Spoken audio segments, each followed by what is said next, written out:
think of backpackers' accommodation, you probably think of youth hostels. But what about couches? Well, one of the ways backpackers are now trying to save money is called couch surfing, a web-based phenomenon where members offer rooms to complete strangers free of charge.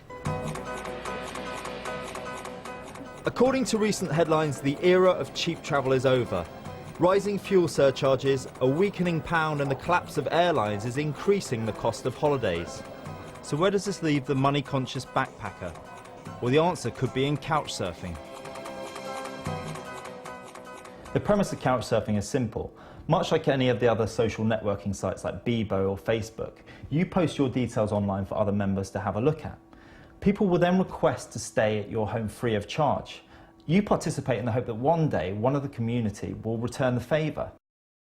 The number of people couch surfing has grown rapidly this year, with an average of 10,000 people signing up to the website every week. We have been somewhat surprised by how much couch surfing has grown, but at the same time, when you realize that couch surfing can apply to any travelers around the world, the potential for growth is pretty unlimited. Meet Brian from California. He's travelling through Europe as part of a round-the-world trip. I've agreed to put him up for 2 nights at my flat in London. So what does he make of it all? Brian. Howard. How's it Hi. going? How was Good. the flight? It was good. It was Nice good. to meet you.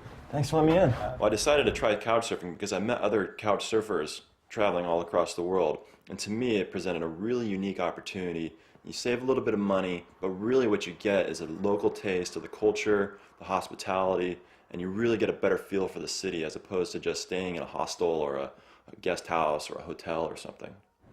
The great thing about hosting Brian is that he's now given me a positive reference, which allows me to go couch surfing in one of the world's most expensive cities. And 15 hours later, I'm here in the Japanese capital, Tokyo, where a night in an average hotel will cost you upwards of £150. So on that note, I'm off to meet my couch surfing host, Shitaro.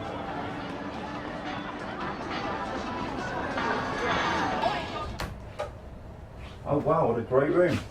Fantastic. Yeah.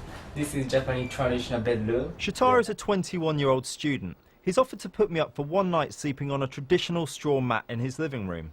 I recommend you to take this one. Later on, Shitaro showed me around the famous Shibuya district of Tokyo. I asked him whether he was ever concerned about putting up complete strangers. There must be pictures and reference and other people's comments. And the important thing is to sharing the idea of couch surfing. Couch surfing with Shitaro has proved an excellent experience. Not only have I had real insight into Japanese culture, but I've also managed to save some much needed yen. So with the savings I've made, I can now go out and explore some more of this fascinating country. Howard Johnson, BBC News, Tokyo.